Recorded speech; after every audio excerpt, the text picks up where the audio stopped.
si AC Bonifacio. Siya nag-confirm. Told her na, A friend mo si AC. na talagang kayo na daw talaga ni, ni Parang Cass. kaibigan na. Yung tanong kanina, natanong lang naman, natanongin ko na rin. Kasi maraming sa mga fans nyo, especially sa mga fans, kinikilig talaga sa inyo dalawa. And asking, ano ba talaga yung win score? Before, coming from both of you, natanong na kanina, pero ano ba talaga yung totoong score sa inyo dalawa? Siyempre, it's something that's, it's not just friends, it's in between. So, yun. Ano ba i-explain mo? Basta po, siguro what you see is what you get. We're very genuine with each other. If we look like we're close, totoo naman na close ko. Tsaka wala ko kaming tinatago naman din eh. So, yun. Kaya what you see is what you get talaga. So when you say in between, it's lover, friendship, walang label, lover, nasa gitna lang ba kayo? Parang MU? Alam na po kayo mag-isip ko. Basta po between. Opo. Bakit may ganun kayong parang may mentions na open kung ano talaga yung direction nyo? Tapos gusto nyo ba private na? Yung open naman yung Parang iwas intriga rin, iwas din sa mga, ano mo yun? Kasi po, we have an understanding on our friendship naman. So, I don't know, parang, happy na kami sa It isn't something that we have to confirm or deny to anyone. It's just something that we'd rather have amongst ourselves as well. Kahit magulang namin, hindi kami naintindihan. Kahit sila minsan That's true, naguguluhan. Pero tinanong ba kayo ng parents nyo? Ano ba kayo? Natanong din ba sila sa inyo? Ano relationship ng dalawa? Opo. Ano sagot nyo? Hindi rin po namin alam. Hindi naman sinasagot. Ha? Talaga. Tinanong ka ba ni Miss Carmina and ni Sir Torres?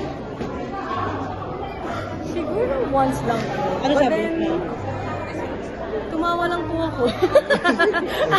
Ikaw naman. Pero boto naman sila kay Darren. Okay naman sila. Opo, my parents, he's very nice. He's a gentleman. And they know I'm in good hands naman, especially when I'm with Darren. Ikaw naman, Darren, yung parents mo, ano sabi mo? Oh, of course, tiwala na rin si Cass.